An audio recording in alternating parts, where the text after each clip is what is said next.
I do think the police treat people different based on race, because what they are doing is they're carding individuals.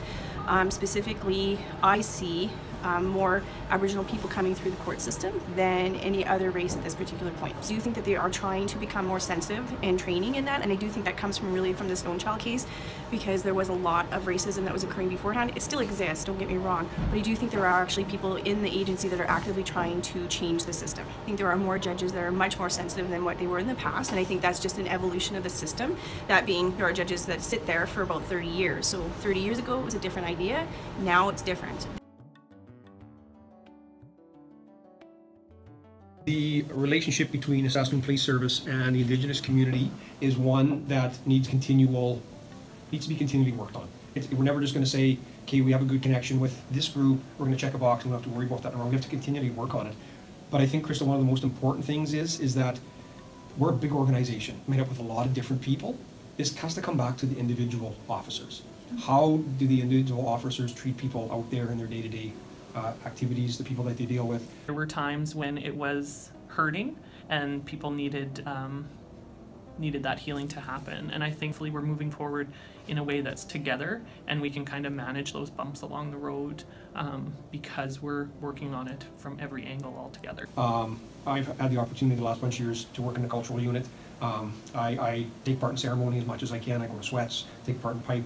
I did my fasting commitment of 4 years with Elder Walter. So to me, that was my commitment in working with people and trying to learn more. And I heard a good thing one night, that everybody gets hung up on this word reconciliation, and it's kind of a big buzzword right now. But if you trim it all back, all it is making friends and building connections with people, and with those connections you build trust. Can that trust be taken away? Yeah. In the early 2000s, being involved with what was once called Aboriginal Liaison. And I got into that just prior to the Daryl Knight incident and the whole allegations of the Starlight Tours. Then Stonechild followed closely thereafter, even though it happened before, but it all came out after that. So I've seen what really bad relationships can be and non-trusting relationship, but the Saskatoon Police and the community of Saskatoon are strong enough to get through it and move forward. So we were actually doing reconciliation before reconciliation became that buzzword. And so I've seen it really grow since then. Do we have further steps to take? Yeah, absolutely. Dad as a sounding board a lot, because he was one of the first Métis officers here between the early 70s to the early 2000s, and he always says he couldn't believe now that there's space where the chief takes advisory from elders, old people, knowledge keepers, cultural advisors. He didn't think ever in his life he would see that. What can we do to make people feel comfortable that their culture is represented in the police service, in the officers that we're hiring? Some Indigenous stuff, we consult with the community. If we're working with the Muslim community, we consult with the community, that they have a part to play in building policies that can be fair for everybody. So nothing for us without us, and that's kind of the model that we keep pushing here within the service. We taught officers to shoot and criminal law and do all that kind of stuff really good, but we didn't teach officers how to look after themselves very good. To me, a healthy person will treat people fairly and treat people well. An unhealthy person will treat people not in a good way. Officers can get unhealthy pretty quick due to the trauma that we see. So there's lots of work that needs to be done about keeping officers healthy so they treat people fairly and treat people good. And that's one of the reasons I went and worked with the elders. And in the end, when I did some of my work, I realized that this was there to help me so I wouldn't be crappy to people on the street, so I get my own baggage looked after. So that comes back again, Krista, to some individual stuff that we have to do. So we're still working towards keeping officers healthy, giving officers the background and getting to know people, putting a personal touch on it, and seeing people as people, and realizing that that person on the street that's, like you mentioned, that's gone through intergenerational trauma due to the residential schools, addictions issues, mental health issues, realizing that if I was to have went through those things, I'd maybe be in a worse place than that person is in right now.